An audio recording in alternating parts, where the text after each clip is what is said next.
Pidi ango Jimwana komana wa mika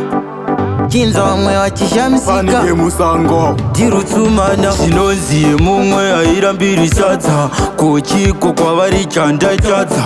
Ingawani ndaizama kuvafadza Zuva nezuva misodzi yoyeredza Chenge ndirimo mdima Shuwiro kurarama upenyu wandairota Njibude nyangozika zimako Ingavana vevamwe vanovamba nemota Chenge ndirimo mdima Shuwiro kurarama upenyu wandairota Njibude nyangozika zimako Ingavana vevamwe vanovamba nemota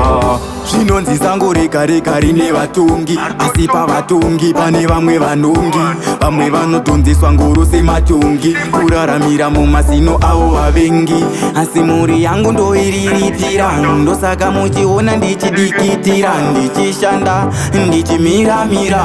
Kuitira mangwana ndizobudirira Chenge ndirimo mdima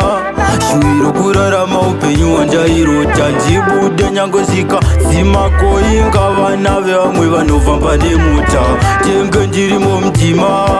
Shuwiro kurarama upenyu wandairota Njibude nyangozika zimako Ingavana vevamwe vanovamba nemota Maikurutsu vari kuda matenesi Ndiri kuda kufadza vanhu muteresi Muzukuru wati anoda masokisi Hanzi ndichafa ndiri rombe patinikisi Chenge ndirimo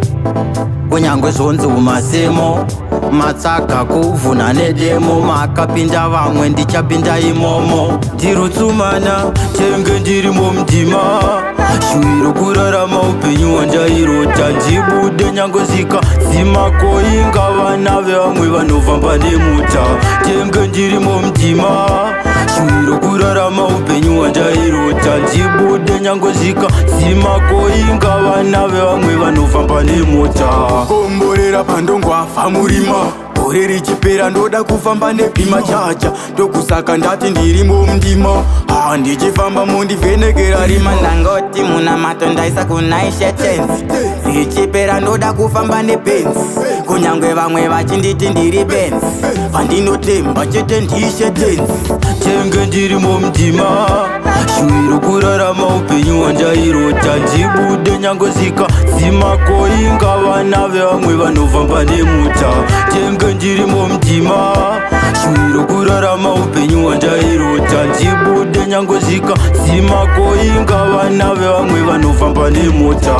Ndikati komborera pandobuda Patakakura taitotamba pada Ivo vanoti tongoita zvamada Nyangwe kwatiri ivo vachingodada Saka komborera pandoshanda Kunyangwe vachingoti ndarenda Nekuti kumangoma ritori tarenda Kwandananga ndo kwandoenda Noise Deep Production.